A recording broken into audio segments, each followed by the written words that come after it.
Am I the a-hole for asking my dad why I should reward his cheating and breaking up our family when he told me I shouldn't punish him for being happy? A couple of years ago, my dad told my mom he wanted a divorce and went to be with his high school crush. It was a total surprise to my mom, me, 19 male, and my siblings, 15 female, 13 female, and 10 male. Dad said he never cheated, but when he reconnected with this woman, all the feelings he had before came back. And he wanted his chance with her since she was the one he missed out on back then. He even admitted he never got over her and always knew he'd leave if he got his chance with her. I've wanted nothing to do with him since, and my siblings feel similarly, only they get no choice since he has equal custody with my mom. They make life awful for him and his girlfriend though, and all three hope he stops making them socialize with them soon. Since he left my mom, he has tried with me too. He invited me to family dinners and tried to set up a time for me to meet his girlfriend and for us to figure out a way forward. The only time I responded was to that last part, and I told him the only way forward was no contact. The only time I've seen my dad in the last 2 years was at my mom's house for my brother's 10th birthday. He got there early so he could talk to me. He told me he thought it was time I stopped punishing him, and that I shouldn't punish him in the first place for doing something to make him happy, and that it had no impact on me. I asked him how he figured that when he broke up our family and cheated. I said it was still emotional cheating when he was ready to leave my mom if that woman snapped her fingers. My dad emphasized the fact that he never cheated, and he told me it was nothing to do with me anyway. I told him it has everything to do with me when it changed my family and disrupted my life. I asked him why I should reward those things and why I'd want his kind of influence in my life. I told him I didn't give a damn about his happiness or the woman he's with, and that he was out of luck if he thinks he will ever get my seal of approval or get me to spend time with him and her. My dad said my mindset was all wrong and that us having a relationship doesn't reward him. It's good for me, and it could add another woman to my life who would be supportive and compassionate when I need it. He said it's what my siblings and I are missing out on by rejecting his girlfriend and future wife. He also called me an a-hole for framing things in the worst possible light and for even thinking about this as rewarding versus not. I had to walk away because he was ready to keep going, and I didn't want it to spill into my brother's party. Am I the a-hole? Now for the top comments. Oh my god, he actually said you're missing out by rejecting his girlfriend? How far did he have to twist himself to get that far up his own butt for that viewpoint? What about your father missing out on his children because he can't think with anything but his junk, not the a-hole? He believes that too. He never expected us to be mad or hurt by his choices, and he truly believed everything would be perfect for him. Everyone else's feelings were unimportant or just supposed to be like his. So you aren't supposed to have any feelings about your life and stable place being rocked because he got horny for Barbara from gym class? The fact he has zero remorse for 1. Using a woman for several years wasting her life when she could have been with someone who actually loved her, and 2. Having several children with her knowing he'd leave her and them, shows what kind of person he is. I don't associate with people like this. I don't blame you or your siblings for not wanting to put up with this self-absorbed POS. Over 20 years of her life he wasted. She loved him and committed to him, and he never did it back. He was just waiting for that woman to come back so he could be with her. Not the a-hole. My dad cheated. My brother and I were young and now older are no contact with him. If he was hung up on his ex, he shouldn't have married your mom. This is what I'm talking about. His very first mistake was stringing mom along and probably other women before he met her. He was always going to leave someone for this woman he's with now, and that's crappy to do to anyone.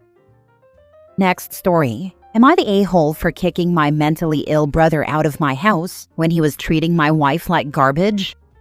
So I am 34 male. I am married and own a home with my wife, 26 female in Los Angeles. My younger brother is 32 male, and he has never lived on his own. He lived with my dad until around 24, then moved into his girlfriend's parents' house until he was maybe 28. They broke up, so my dad gifted him a condo above his business. He got a ton of free passes from my dad. He trashed the condo, didn't take care of anything, and my dad finally decided to retire and sell it because he couldn't take it anymore. My brother is also on his third car, all bought by our grandfather. About 3 to 4 months ago was when he got kicked out. He came to our door begging, and I knew exactly how it was going to go. I told him he had 1 month to get his act together, and I kept caving. My wife is an actress, and she only books about once every 6 months. She does auditions and classes daily for an hour or two, and she mostly does housewife stuff. I told him right off the bat that she was not doing any of it for him.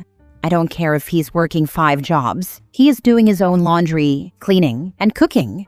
Of course, he left messes, threw his laundry on the floor, and made the argument that he is working full-time and she's not. I was like, this is her home. Then when I told him he'd have to pay bills 2 months in, he got mad and said my wife does not pay bills. She is my wife, and she takes care of our home. Anytime I told him to stop making extra work for her, he would say, she's a housewife, she's doing it for you, so I don't understand why she can't for me. He even asked why I get to have my laundry done and meals cooked for me, but he can't, and said he works as much as me. It drove me crazy. He also would make noises while my wife was in auditions, which was frustrating for her. Not even accidental, like screaming while watching a sports game 5 seconds after we told him she was going on Zoom. This was one of my breaking points. She has dedicated her whole life to this since she was like 9. When I started making good money, the first thing I was excited about was that she could focus on her dreams. She finally got a good agent, and the auditions she gets are huge. She is on cloud 9. As soon as he started doing this, I noticed she was getting stressed. One of the main issues is that he works nights. He was there all day while I was at work, and if she asked him to be quiet, he did not care. He said he didn't consider it a career and didn't think she'd make it, so he didn't feel the need to care, as if her making it or not changed anything about it being her home and her dreams. If I was home and told him to shut up, he would. However, during the day, he did not listen to her and made her cry. That was the day I told him to get out. He's had enough free passes. It's time to grow up. My other brothers got mad and said I'm heartless because he's struggling mentally. But the guy has been struggling mentally since he was 16 and has never attempted therapy, meds, anything. He just cries and relies on everyone to do everything. Mostly you're the a-hole because you let him move in. Then when it got worse, you waited months before kicking him out. She got an agent. For Pete's sake, what an accomplishment. He actively sabotaged your wife's auditions. Your wife suffered due to your procrastination with mishandling your brother. I agree. I have a ton of regrets. I thought maybe it was my chance to help him down a better path, but I should have kicked him out sooner. Not the a-hole.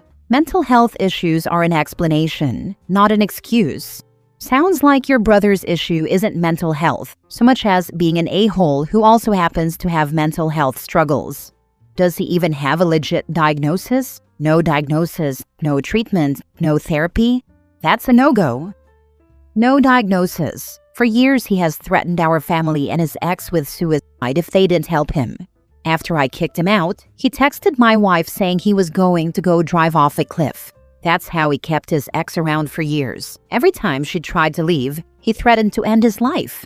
I didn't know about him doing that to her at the time, or I would have stepped in. But as soon as I saw that text, I was done with him completely. Not only is he kicked out, he is blocked. I know he texted her instead of me because she's my weakness, and he assumed if he upset her enough, I'd tell him to come back. I even offered to pay for his therapy while he was staying with us, and he got mad. Next story. Am I the a-hole for photoshopping my nieces and nephews out of the pictures I posted online? My 27 female sister-in-law, my husband's sister 38 female, decided about a year ago that she does not want her kids' faces posted on social media. She still posts almost daily family photos, but always with stickers covering the kids' faces. I only post on social media for special events. My friends list is mostly family and a few friends back home, Middle East. My grandma especially loves logging into Facebook to see pictures of my kids. She often messages me afterward to talk about them and sometimes even shows the photos to her group of friends back home. She has told me this. I am okay with a bunch of grannies seeing the pictures. At my son's 5th birthday recently, I was taking photos. My sister-in-law approached me and said she does not want anyone online to see her kids' faces. I said I understood. Later, she told my husband, 40 male, that she thinks it is weird that we are okay with exposing our kids online and that it is just bad parenting. My husband laughed and said we are not Instagram famous like her, since she has quite a few followers, and that no one really cares. He told her to relax. Instead of putting stickers on her kids' faces, I photoshopped them out of the pictures before posting online. My grandma sometimes prints photos, and stickers would look odd. Also, my sister-in-law does not want her kids' pictures posted online anyway. My sister-in-law later called furious. She said I was being a vindictive a-hole and that it looked like her kids were not at the party or did not matter. My husband backed me up and said she was overreacting. He told her that I respected her wishes and did not post her kids' pictures online and that I do not owe her an apology. My sister-in-law blocked both of us. My mother-in-law says we should explain the misunderstanding better and just apologize to end this argument. Do I owe her an apology? Was I an a-hole? She told you not to post her kids' faces, so you didn't. Now she's mad about it? Some people just want to be offended no matter what you do. I don't get her logic. I don't want to post stickers. Maybe the stickers are virtue signaling? Look at me. I'm a conscientious parent. Praise me for my conscientious parenting. You do it too, so I can be a trendsetter. Not the a-hole. Not the a-hole. That is crazy. She can't have it both ways. My husband says she wanted the stickers to make a point out, my kids are protected. Look at me, I'm the good mom. Mother-in-law thinks she feels like we eliminated her kids. Okay, that makes sense. She wants to virtue signal. You mentioned followers. Is she an influencer? Not really an influencer, but has many followers, about 12,000. Not the a-hole. It's not like you went out of your way to post online, tagging her and saying, since you don't want your kids online, now none of y'all are posted online, like that other post. You respected her wishes that she doesn't want other people on social media to see her kids, so you took them out of the picture. However, I would have asked your brother and sister-in-law if they were okay with you sending grandma, via email or private chat, the photos where their kids appear. I mean, it's not like you would have posted her children online, but I assume if grandma can check Facebook, she can check some messages with pictures. Given that all the kids are small and considering everyone's ages, Granny can't be that old as to not have a smartphone. My mother knows how to work the basics of her smartphone, and she's 80. Maybe see if they want you to send grandma the photos. Did you send them the photos that include their children via chat so they can do as they please with them? You might also want to teach sister-in-law that stickers can be easily removed, and if she wants stickers for posting online, she should scribble over or delete the faces. There are apps that let you manually blur things and even blur the blur. On top of that, she can still put the stickers. My husband is an IT manager and explained this to her. She didn't care and told him he was wrong. Last story. Am I the a-hole for telling everyone involved what my best friend's husband did? I kind of feel like a jerk for saying unkind things about my best friend's husband. At the same time, I thought that everyone who went out of their way to come help them deserved an explanation as to why they had to be out in minus 40 degrees weather. Yesterday, I, 36 female, got a frantic call from my best friend, 36 female. She said that both she and her husband, 35 male, were stuck at the gas station because both cars wouldn't start. While this sounds unrealistic to some, this is in a northern state during an Arctic blast of minus 40 degrees weather. Batteries stop working in that kind of cold. My friend told me that her husband called her to give him a jump, and when she got there and tried to jump his car, hers suddenly shut off and then wouldn't start. Naturally, I already have jumper cables in my trunk, so I headed straight to the gas station where they were both stuck. I tried her husband's car first, and nothing worked. Then I tried my friend's car, same thing. I called my husband, 40 male, for assistance. He came with a high-powered battery jumper pack. He tried both vehicles, but nothing worked. Now we were stumped. My husband called his brother-in-law, who is a mechanic. My brother-in-law showed up with, pardon my ignorance, a few tools to test different parts. He couldn't find anything wrong. After 3 hours, everyone was frozen stiff and ready to call it quits. They all left. I called for a tow truck to get both vehicles. While waiting for the tow truck, I was calling every car shop in town to find an opening for even one of the two vehicles. It was at this moment that my friend's husband told me that he was pretty sure both vehicles wouldn't start because he had poured half a gallon of antifreeze into both gas tanks. I was shocked into silence. He had kept this to himself for 3 hours while all of us worked in the cold trying to help them. I texted this to my husband and brother-in-law. They were pissed and refused to come back out. I finally found a shop close by that was still open. They agreed to take both vehicles. Once everything was taken care of, my friend offered to buy me dinner. At the restaurant, I told her that I had texted my husband and brother-in-law about what he did. She became upset because she felt that it made her husband look stupid. Since we found a shop that could fix it, I should have just not said anything. She called her husband, and for nearly 15 minutes I could hear him yelling at her over the phone. She tried to calm him down by saying it was okay, everything would work out. He didn't need to worry about it, his parents would be back tomorrow, etc. Apparently, her husband felt emasculated and was afraid that all of us thought he was stupid. Keep in mind that nobody had said a word to him about it. I can see where he is coming from, though. I imagine that this situation likely brought out one of his biggest sensitivities and fears of public rejection. Am I the a-hole for telling my husband and brother-in-law the stupid thing he did? She became upset because she feels that it makes her husband look stupid. She's right, it does make her husband look stupid because he did an objectively stupid thing. That isn't the part that actually makes him stupid, though. I do objectively stupid things every damn day, and I'm sure I'm not alone, or stupid. The part that actually makes him stupid is that he let all of the kind, selfless people who came out to help him struggle for hours in the icy freaking cold, rather than sheepishly fessing up. Not the a-hole. Tell your friend you're sorry her husband has such a tiny, fragile ego, and that it would have been a funny story if he'd just come clean right away. And now he just looks controlling and abusive for yelling at his wife about it. That doesn't make him stupid. That makes him an a-hole. Stay quiet and hope no one finds out and literally risk someone losing a finger or toe. Or fess up and everyone goes home maybe slightly annoyed at the stupid mistake, but not angry at the lie by omission.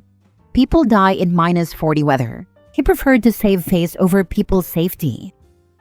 Not the a-hole. Why are you the one calling tow trucks and shops to get it fixed? Does your friend's husband often yell at her like that?